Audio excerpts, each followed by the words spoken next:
I used to believe that love was supposed to conquer everything, that if you loved someone deeply enough, no obstacle could ever stand in the way. If someone ever told me they loved me but also said, "We can't be together," I would instantly think they were lying. Because in my mind, if love was sincere, it would be strong enough to push through distance, money problems, disapproving families, or even different life stages. Love was the ultimate force, and if it didn't survive, then maybe it wasn't real love at all. For years, I lived inside this romantic illusion, convinced that true love meant never giving up. But life eventually forced me to question this belief. Everywhere I looked, I saw couples who truly loved each other but were torn apart by circumstances. It wasn't always betrayal or weakness. Sometimes it was the heavy weight of reality, family disapproval, cultural clashes, mental health struggles, money that never seemed enough, or simply being at different stages in life. At first, I rejected this idea because it made love sound fragile, conditional, too small. But the older I got, the more I saw that real life is not a fairy tale. D.H. Lawrence once wrote, "A man in love will sleep for the rest of his life on a park bench for a woman he loves." It's a beautiful image, but can someone really live their whole life on a bench? What happens when there are children, bills, illnesses, and dreams pulling in opposite directions? Slowly, I began to see that the story we are told love conquers all might not always be true. A friend of mine lived a story that captured this truth in a way that cut straight into me. He and a girl had known each other since they were children. They were inseparable, the kind of friendship that felt destined to turn into love. They shared laughter, secrets, and unspoken promises. But one night when their closeness almost became something more, she pulled back. She told him to forget it.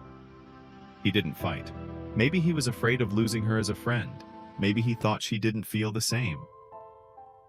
Life kept moving. He chased opportunities abroad while she entered a short, impulsive relationship that left her pregnant. She decided to keep the child. Her life shifted overnight, sleepless nights, learning how to care for a baby, navigating the judgment of others. And yet she kept her secret from him.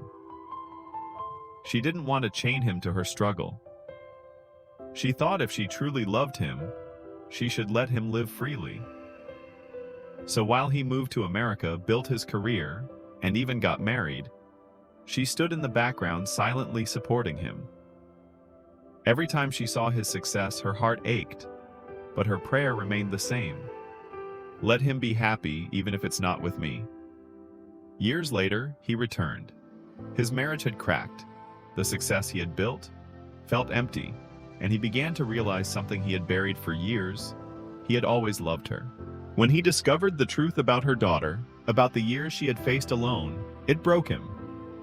He confessed to me that seeing her again holding her child made him realize she was the one he should have been with all along. He wanted to stay to make up for the time lost, to accept her and raise her daughter as his own. His words were filled with desperation, regret, and longing. But time is not kind. Trust doesn't wait forever. She had built her own world, her identity as a mother, her strength. She still loved him, but she had carried too much pain to step back into his life easily. The moment of truth came when she looked at him with tears in her eyes and said, "I will always love you. But I cannot let my daughter's life be broken by the choices we didn't make." That was the climax of their story. She chose her child's stability over her heart's desire. She chose sacrifice once again this time, not just for him, but for the little girl who depended on her. It shattered him, and it shattered me when he told me. Because what I saw wasn't weakness or betrayal. It was love at its purest, love that gives without demanding, love that suffers in silence so someone else can be safe. It was then that I realized love is not always about possession. Sometimes it's about protection, even if it means protecting someone from yourself. That realization changed the way I understood love. I used to think walking away meant the love had died. Now I see it differently. If love is truly about caring for another's well-being, then sometimes the most loving act is to let them go.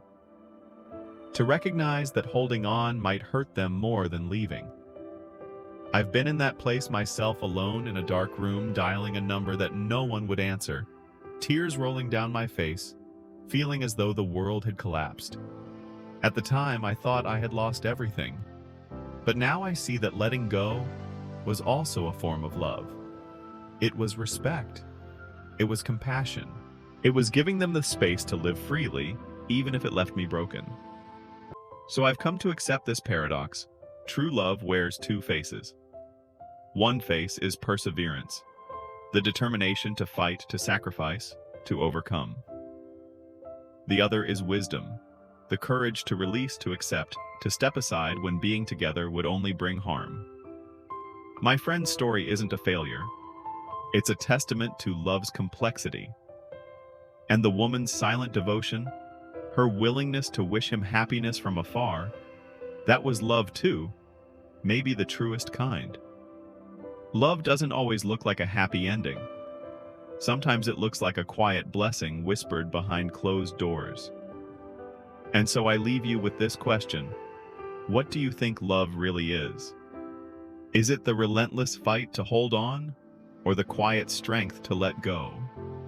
Share your story, because in those stories, we find the real face of love, not just passion or romance, but care so deep it can transform even in the absence of forever.